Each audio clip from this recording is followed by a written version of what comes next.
Big Questions. Are miracles real? Welcome to Big Questions.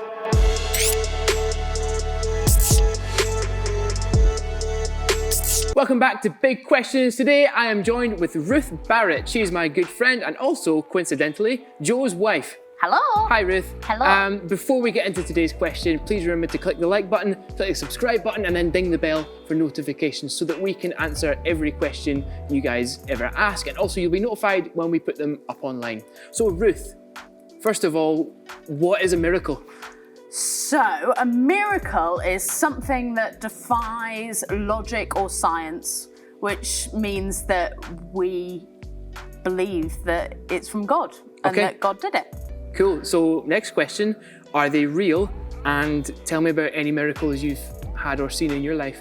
So I would say they are definitely real because when I was younger, I experienced a miracle in that I was born with multiple food allergies and intolerances. So I was allergic to gluten, dairy, soya, nuts, red meat, white fish. I could just eat rice, chicken and tomatoes. Oh my God, yeah, that's awful. not a lot.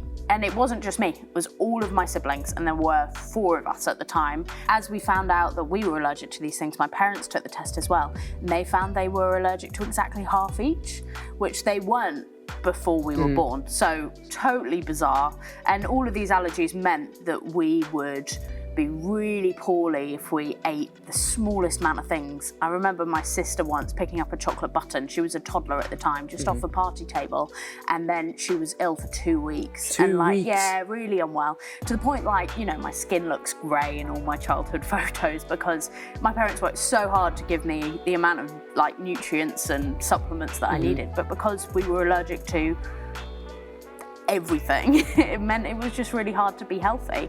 And so it was a lot bigger thing than just having normal intolerances. It really, really affected us. It affected my schooling. I spent half of my early part of primary school being off because I was sick.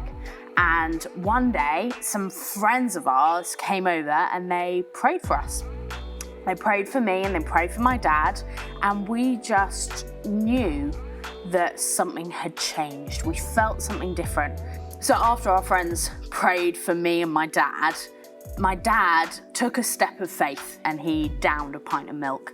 And this was in school holidays, so I was a bit annoyed with him because I was like, normally this would mean that we wouldn't be able to go anywhere or do anything because my mum can't drive, and so Dad was the only one that drove us anywhere, so it meant that we'd be stuck in the house for 2 weeks. And I was like, how dare you take a glass of milk? And nothing bad happened. Nothing at all? Nothing at all. So then I went and tried to find chocolate biscuits because obviously that's the natural progression. Of course. And nothing happened again.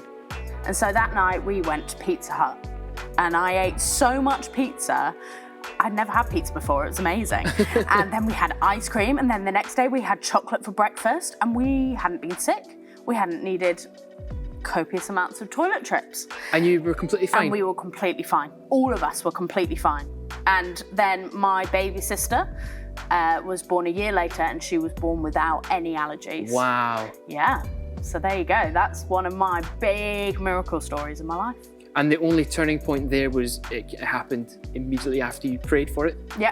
So we've been to the doctors lots of times. They tried lots of things to try and help us, which had meant that then over time we were able to eat apples, add apples to the rice, chicken and tomatoes. And then nothing really ever changed apart from maybe one food we'd be able to eat. And it was at that exact moment that suddenly we weren't ill. Wow. When we ate things. Let's say there's someone out there who's praying for a miracle. How would you encourage them? I would encourage you to keep asking. I was 11 when we were healed, and it wasn't that we hadn't asked God before. We had asked God before, and that's part of living in the world that we live in. As much as we want everything to be perfect, we aren't in heaven yet. God hasn't come back yet.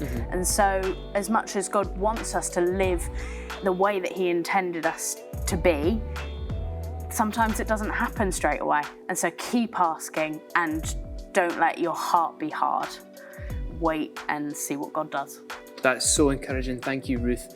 If you're praying for a miracle and actually God hasn't answered it yet, remember to go back and check the video we shot with Shola, where we asked the question, why hasn't God answered my prayer yet? And maybe you'll get some answers there as well. But please don't give up. Please keep praying. Please keep asking God, because he wants to know if you're feeling discouraged that day, or he wants to know if you're feeling full of faith that when you pray, you're going to see healings, you're going to see amazing things happen.